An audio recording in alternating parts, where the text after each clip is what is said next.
Bonjour et bienvenue dans cette série de podcasts qui a pour vocation de promouvoir une éducation plus respectueuse des besoins et du développement de l'enfant en transmettant des clés de compréhension de son fonctionnement.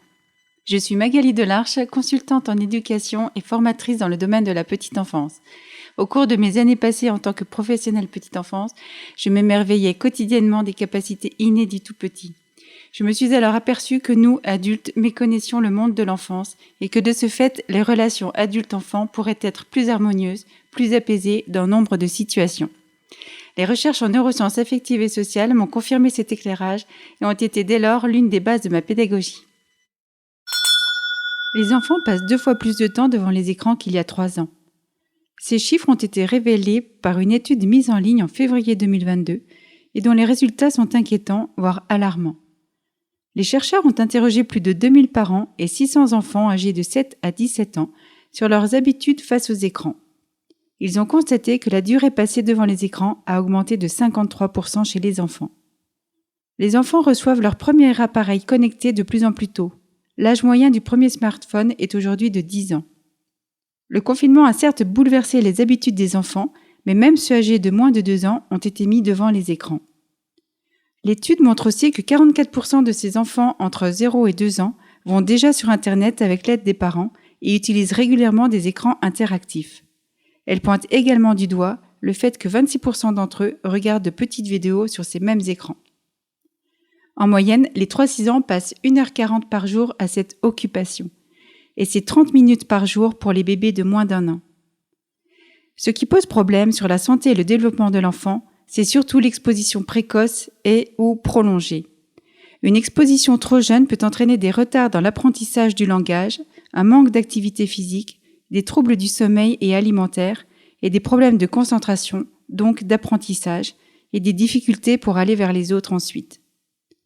Nous l'avons vu dans le podcast précédent, pendant les 3 premières années, l'enfant construit sa personnalité et son cerveau, ce qui lui permet d'acquérir les 4 socles de sa future socialisation, que sont le langage, les habiletés motrices, la capacité d'attention et de concentration, et enfin la reconnaissance des mimiques.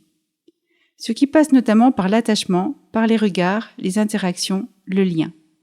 Or, ces interactions dont l'enfant a besoin sont fortement concurrencées par les écrans. Aujourd'hui, hors du temps de travail, un parent passe environ 5 heures par jour sur son téléphone, ce qui empêche l'attachement par le regard pour le bébé, qui vit alors des ruptures dans la relation. Le lien social en sera altéré ultérieurement. Un enfant apprend à parler en regardant son parent et en étant en interaction par le regard et dans le jeu. L'enfant tout petit a encore la possibilité de protester en criant et s'agitant lorsque ses parents ne sont pas disponibles et préfèrent leur smartphone à sa volonté de communiquer, d'être en lien. Mais une fois plus grand et adolescent, il ne faudra pas s'étonner qu'il soit scotché sur son portable qui, lui, est toujours là quand on en a besoin. C'est dur pour ces bébés qui nous adorent et passent leur temps à chercher notre regard lorsque, quand le portable sonne, on le laisse pour répondre ou écrire le SMS. Le tout petit encode alors le message qu'il ne compte pas pour le parent, puisque le portable est prioritaire. Plus tard, l'enfant fera de même dès qu'il sera en groupe ou en famille, car il aura appris que l'important dans la vie, ce n'est pas les relations avec l'autre. Les enfants sont des imitateurs nés, donc si les parents sont avec leur portable, l'enfant les imite automatiquement.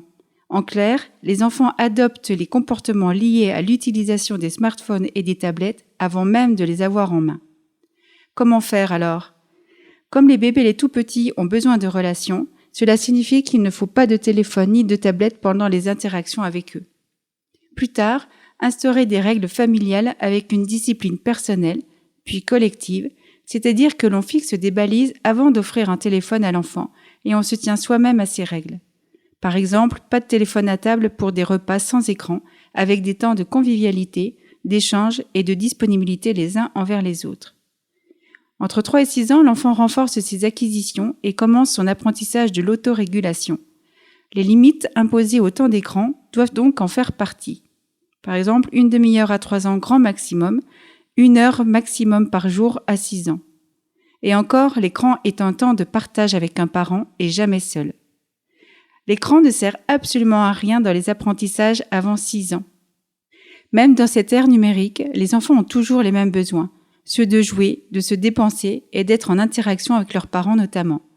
Les temps passés devant les écrans sont des temps perdus pour remplir ses besoins et faire ses acquisitions. Parallèlement à tous ces éléments, le problème avec les écrans est qu'à chaque exposition, il y a une petite dose de dopamine qui est libérée dans le cerveau, en plus des stimulations visuelles et auditives permanentes. La dopamine provoque une gratification dans le cerveau, qui en libère ainsi une quantité énorme, ce qui n'est pas bon pour les enfants, car les sens sont alors surchargés par cette activité tous azimuts en permanence. Le cerveau étant sous dopamine, entre autres hormones, avec l'écran, qu'il s'agisse de la télévision, de l'ordinateur, du téléphone portable ou de jeux vidéo, l'enfant est comme sous hypnose et comme drogué. Donc, lorsqu'on lui retire l'objet, une réaction de manque au niveau biologique se produit. La chute brutale d'opioïdes dans le cerveau déclenche une sensation de douleur et le corps se rebelle. L'enfant est alors sous stress et attaque. Et ce, quel que soit l'âge, même chez des adolescents de 14-15 ans. Tous ces troubles sont liés aux écrans et sont indépendants du contenu. L'indication majeure est donc de veiller à limiter le temps d'écran. Limiter le temps d'écran, mais aussi nommer à l'enfant les temps d'écran possibles. En effet, l'apprentissage de l'autorégulation ne se limite pas à « tu as le droit, tu n'as pas le droit ». L'idée essentielle est que l'enfant associe toujours l'écran à une durée, car face à l'écran, nous perdons le sens du temps. Parallèlement, parler de ce qu'on voit à l'écran, car il ne s'agit pas seulement de regarder passivement, mais aussi d'échanger sur ce qu'on voit et faire du lien, ce qui permet également à l'enfant de ne pas être totalement absorbé par cet écran. Et bien sûr, jamais d'écran dans la chambre, les écrans doivent être dans une pièce commune. Évitons aussi de les utiliser le soir, à table ou pour calmer l'enfant. Il convient dans le même temps d'encourager les activités physiques et celles de création manuelle. Selon Serge Tisseron, psychiatre et psychanalyste français, avec une éducation avisée, il est possible de construire pour nos enfants et pour nous-mêmes une société connectée, responsable et créative. Parce que c'est l'enfance qui construit l'être humain, pensons autrement pour faire autrement et créons ensemble une société de demain bienveillante, plus respectueuse de soi, des autres et de la nature. Si ce sujet a éveillé votre curiosité et que vous souhaitez en savoir plus, ou s'il a résonné en vous par rapport à une situation ou une éventuelle problématique, contactez-moi à l'adresse mail suivante contact@magalidelarche tout attaché sans e à magali.fr. Je serai ravie de vous apporter mon aide et de répondre à vos questions. En attendant, n'hésitez pas à partager et à me laisser vos commentaires. À très bientôt pour un nouvel épisode.